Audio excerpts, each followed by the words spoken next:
छत्रपति शिवाजी महाराज के निधन के पश्चात मराठा साम्राज्य संकट में दिखाई देता है।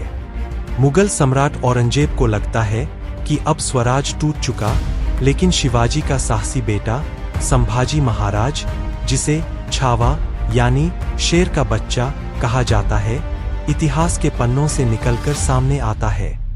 इसी विश्वासघात के बीच संभाजी मराठा सेना का नेतृत्व स्वीकार करते हैं और मुगल छावनी बुरहानपुर पर अचानक हमला बोलते हैं। इस झटके में वे एक खतरनाक जाल में गिरकर एक सिंह से जूझते हैं और अपने नंगे हाथों से उस शेर का जबड़ा तोड़ देते हैं। यह दृश्य उनकी वीरता और अपरंपार साहस का प्रतीक बन जाता है।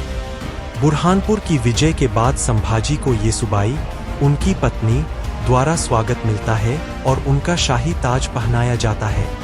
पर दरबार में षड्यंत्र उभरता है। सोयाराबाई, संभाजी की सौतेली मां, और कुछ दरबारी मिलकर राजाराम, उनका सौतेली भाई, को सत्ता में लाने की साजिश रचते हैं। मुगल सम्राट औरंगजेब मराठा प्रतिरोध को कुचलने के लिए बड़े अभियान की तैयारी में लग जाता है। संभाजी डेक्कन के कठिन भूभाग में गुरिल्ला युद्ध नीति अपनाकर मुगल सेना को भारी क्षति पहुंचाते हैं।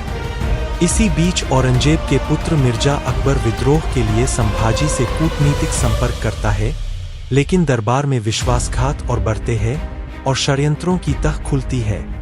सब कुछ प्रवाह से आगे बढ़ता है जब संभाजी को विश्वासघात के जरिए बंदी बना लिया जाता है। अत्यंत क्रूर यातनाओं के बावजूद वे अपनी आस्था, स्वराज के संघर्ष और मराठा गौरव से पीछे नहीं हटते।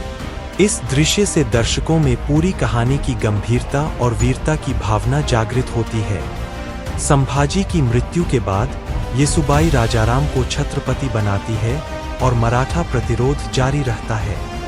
फिल्म इस आखिरी विजय की तरफ बढ़ते हुए इतिहास की नियति से जोड़कर एक अहम संदेश देती है।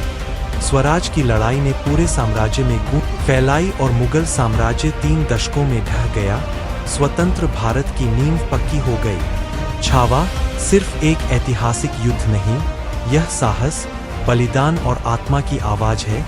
एक ऐसा महाकाव्य जो दर्शकों में हम शोर नहीं करते, सीधा शिकार करते हैं, जैसे शक्तिशाली भाव जगाता है। और यह फिल्म दर्शाती है कि दिल को छू लेने वाली सच्ची कहानी किसी स्टार पावर से कम नहीं होती, क्योंकि कहानी ही अब दर्शकों को जीत रही है।